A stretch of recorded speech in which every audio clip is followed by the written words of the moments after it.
اگرچہ کہ یہ سیمینار ہے لیکن میں آپ کو صرف مطلع کرنا چاہتا ہوں کہ ہمارے پاس ہمارے معزز مہمانان میں جناب ڈاکٹر مجیب شہزر جو علی گڑھ سے تشریف لائے ہیں وہ بھی موجود ہیں، اور جناب سالم شجاع انصاری صاحب معروف شاعر و مصنف جناب فیروز آباد سے تشریف لائے ہیں، محترم عرفان الرحمان خان صاحب چیئرمین عنایت ایجوکیشن سوسائٹی پر ملا چکے ہیں اور جلوہ افروز ہیں اسٹیج پر۔ میں بلا کسی تمہید کے محترم پروفیسر ڈاکٹر کلیم ضیاء صاحب سے درخواست کرتا ہوں کہ وہ اس سیمینار کا کلیدی خطبہ عطا کریں۔ جناب ڈاکٹر کلیم ضیاء صاحب۔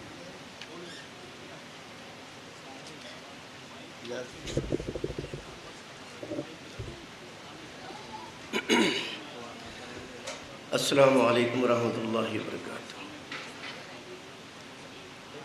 صاحب صدر کی اجازت سے اس سے پہلے کہ میں اپنی بات شروع کروں، میں منتظمین کی خدمت میں مبارکباد پیش کرنا چاہتا ہوں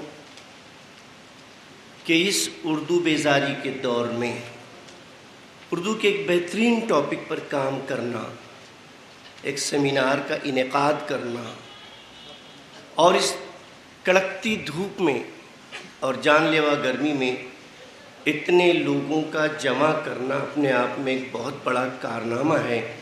میری جانب سے منتظمین حضرات کی خدمت میں مبارکباد۔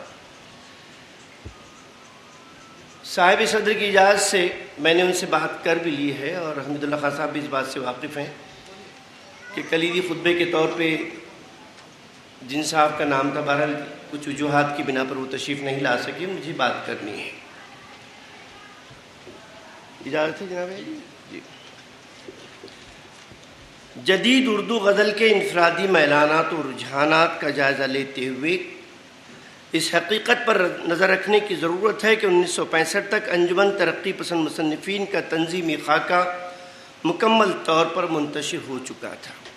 اب یہاں چونکہ سب صاحب علم لوگ موجود ہیں اور میرے سامنے بھی ماشاءاللہ خواتین و حضرات میں سبھی پڑھے لکھے لوگ ہیں، ایک بات اچھی طرح سمجھ لیجئے کہ کوئی تحریک یک بیک وجود میں نہیں آتی ہے، کوئی رجحان یک بیک وجود میں نہیں آتا ہے، اور خاص طور سے ادب کے حوالے سے اگر بات کی جائے تو ادب میں برسوں تک کسی چیز کو مسلسل استعمال کیا جاتا ہے، تب کہیں جا کر ذہنی طور پر، تحریری طور پر اور دلی طور پر ایک رجحان بنتا ہے، ایک تحریک وجود میں آتی ہے۔ ہمارے پاس سر سید کی بھی تحریک رہی ہے، سر سید کی طرف سے جو رجحانات ہیں وہ رہے ہیں، اس کے پہلے ہمارے پاس قدیم روایتی ادب رہا ہے۔ آہستہ آہستہ جب ہم آگے کی طرف بڑھے ہیں تو ہمارے پاس میں ترقی پسند مصنفین کا ترقی پسند تحریک آئی ہے، اسی میں پھر حلقہ ارباب ذوق، غرض کہ یہ سلسلہ چلتا رہا اور جدیدیت کی تحریک شروع ہوئی ہے۔ یہ تحریکیں معاشی طور پر، معاشرتی طور پر اور مذہبی طور پر جب انسان قلاشی کی طرف راغب ہوتا ہے یا بگڑنے لگتا ہے تو باتوں کو سنوارنے کے لیے پچھلی چیزوں کو تھوڑا فراموش کرنا چاہتا ہے اور نئی سمتوں کی طرف اپنی نظر دوڑاتا ہے، اور یہی چیزیں ادب میں بھی قائم رہی ہیں۔ ہمارے ہاں میر سے جب غزل کی بات چلتی ہے تو میر سے سلسلہ شروع ہوتا ہے، میر سے سلسلہ شروع ہوتا ہے، غالب تک آتا ہے۔ یہ وہ روایت رہی ہے کہ جس میں زلف و کاکل، جام و مینا، لب و رخسار اور وہ باتیں جن کا ادب سے تو تعلق تھا لیکن زندگی کی حقیقتوں سے کوئی تعلق نہیں تھا۔ رجحان تو یہ ہو گیا ہے کہ آدمی علم حاصل کرتا ہے تو یہ سوچتا ہے کہ میرے لیے کہیں سے کوئی نوکری یا کسی جاب کا بندوبست ہو جائے۔ اس وقت ادب صرف اس لیے وجود میں آیا تھا یا آتا رہا کہ انسان کی ذہنی تسکین ہوتی رہی، اس سے درباروں کی خوشنودی حاصل کرنا رہا، نوابوں کی خوشنودی حاصل کرنا رہا، اور اس قسم کی باتوں سے لوگ تنگ آ چکے، تو پھر نئی تحریک وجود میں آئی، نئی رجحانات پیدا ہوئے۔ کبھی اس سے ہٹ کر کچھ بات ہونی چاہیے جس میں زندگی کی رمق ہو، جس میں روزگار کی بات چیت ہو، جس میں جو پچھڑے ہوئے لوگ ہیں ان کو آگے کی طرف بڑھایا جائے۔ آہستہ آہستہ چلتے چلتے غالب کے بعد ہمارے پاس جو ادب ملتا ہے اس میں کہیں کہیں کچھ عناصر ضرور نظر آتے ہیں زندگی کے، اور ایسا بالکل نہیں ہے کہ وہ پرانی روایتیں ختم ہو چکی تھی، بلکہ موجود تھیں۔ میں اس کو اختصار کے ساتھ اس لیے کرنا چاہ رہا ہوں کہ مجھے دراصل میں نے جو مقالہ تیار کیا تھا وہ میرے آپ کے علاقے کا ایک ایسا فنکار جس کو دنیا ڈاکٹر فہیم احمد صدیقی کے حوالے سے جانتی ہے، میں ان کے تعلق سے کچھ باتیں کرنا چاہ رہا تھا۔ میں اپنی بات کو انشاءاللہ اس بات کو فوری طور پر مکمل کروں گا اور پھر وہ بات آپ کے سامنے رکھوں گا۔ غالب کے بعد ہوا یہ کہ سلسلہ تھوڑا دراز ہوا، لیکن وہاں فلسفیانہ باتیں زیادہ ہوئی، زندگی کی باتیں کم ہوئی ہیں۔ مثلاً کہا گیا ہے کہ پکڑے جاتے ہیں فرشتوں کے لکھے پر ناحق، آدمی کوئی ہمارا دم تحریر بھی تھا۔ بات جب آگے چلی تو اقبال تک پہنچی، بغاوت اقبال کی یہاں پر بھی رہی ہے۔ تو ہے محیط بے کرام میں ہوں ذرا سی آپ جو، یا مجھے ہم کنار کر یا مجھے بے کنار کر، براہ راست اللہ تعالیٰ سے جو تو بغاوت کرتے رہے۔ شکوہ بھی آپ نے پڑھا، اور اقبال کے تعلق سے زیادہ بتانے کی اس لیے ضرورت نہیں ہے کہ ہم میں سے بیشتر لوگ اقبال کے تعلق سے جانتے ہیں۔ اس کے بعد فیض کا نمبر آتا ہے۔ اقبال کے فوری بعد ہمارے پاس میں ایک اور باغی شاعر آتا ہے۔ کم لوگوں کو اس بات کا علم ہے کہ فیض احمد فیض اردو کے آدمی نہیں تھے، میں بہت اصول سے کہہ رہا ہوں، پنجابی آدمی تھے اقبال کی طرح۔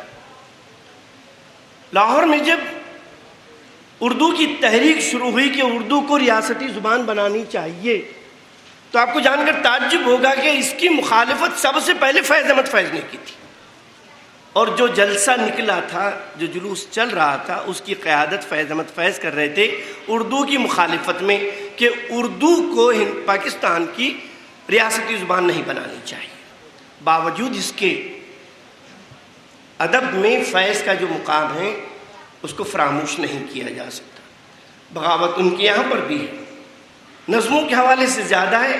غزل کا ایک شعر ان کا بہت باغی شعر ہے، کئی لوگوں نے اس پر ان کو فتوے دیے ہیں، باوجود اس کے کہ وہ شعر آفاقی ہو گیا ہے۔ وہ کہتے ہیں کہ ایک فرصت گناہ ملی وہ بھی 4 دن۔ اقبال یہی بات کہتے ہیں تو اقبال ولی اللہ ہو جاتے ہیں، اور یہی بات فیض کہتا ہے تو وہ کافر ہو جاتا ہے، کرسٹان ہو جاتا ہے، مشرک ہو جاتا ہے۔ ایک فرصت گناہ ملی وہ بھی 4 دن، دیکھے ہیں ہم نے حوصلے پروردگار کے۔ اس کے بعد سلسلہ دراز ہوا، ترقی پسند تھے یہ۔ میں نے اس سے پہلے کئی اپنی تقریروں میں، اپنے مقالوں میں ایک بات بہت شدت کے ساتھ کی، اور آج بھی میں اس پر قائم ہوں، کہ ترقی پسندی نے مذہب اسلام کو ذکر پہنچانے کی بے انتہا کوشش کی ہے۔ اس کی کئی مثالیں ہمارے سامنے موجود ہیں۔ جب ندا فاضلی کا انتقال ہوا تو اتفاق سے میں موجود تھا، مجھ سے کہا گیا کہ آپ ایک تلاوت کر دیجئے تو ذرا کچھ بات آگے بڑھے۔ سردار جعفری کے انتقال میں تو ندا فاضلی نے کہا کہ یار، جس آدمی نے کبھی قرآن نہیں پڑھا ہے، جس نے کبھی قرآن نہیں کھولا ہے، تم اس کی میت کے اوپر قرآن کیا پڑھواتے ہو؟ ایک طرف کرشن چندر ہے، انہوں نے جب بھی اپنے آفس میں قدم رکھا ہے تو تلک لگا کر کے رکھا ہے۔ ایک طرف راجندر سنگھ بیدی ہے، سکھ مذہب کی علامت داڑھی ہے، پگڑی ہے، کڑا ہے، انہوں نے اپنے بال کبھی نہیں منڈوائے۔ بدقسمتی ہماری یہ ہے کہ اردو میں اور اس تحریک سے متعلق جتنے اکابرین مسلم تھے ان میں سے بیشتر، بہت دعوے کے ساتھ بات کر رہا ہوں، ان میں سے بیشتر مذہب بیزار تھے۔ یہ تحریک بھی آخر میں لوگ ساحر کے حوالے سے بھی بات کرتے ہیں، میں تو ساحر کو بھی نظریہ تذبذب کا علمبردار مانتا ہوں۔ ہر جگہ کنفیوژن، ہر جگہ کنفیوژن۔ کہیں کوئی صاف بات نہیں. کبھی کہتا ہے جنگ کرنی چاہیے, کبھی کہتا ہے جنگ نہیں کرنی چاہیے. جنگ سے نقصان ہوتا ہے تو بولے جنگ بند کر دو, جب فائدے کی بات ہے تو بولے جنگ کر لو. یہ کون سا طریقہ ہے؟ اور پورا ادب ان کا ساحر کا بھی اسی میں بھرا ہوا ہے. ترقی پسند تحریک نے بہت کوشش کی, مساوات کی, بہت کوششیں کی کہ غریب غریب نہ رہے, امیر امیر نہ رہے, لیکن ہوا وہی جو قدرت کا قاعدہ ہے. غریب غریب رہا, امیر امیر رہا, بھوکے بھوکے ہی رہے, اور محلوں میں رہنے والے ہمیشہ محلوں میں ہی رہے. مساوات کبھی قائم نہیں ہوئی, اس لیے کہ یہ فطرت کا قاعدہ ہے. بہرحال ان چند باتوں کے ساتھ صاحب صدری کی اجازت سے فہیم الصدیقی کے بارے میں مجھے کچھ باتیں عرض کرنی ہے. جناب علی.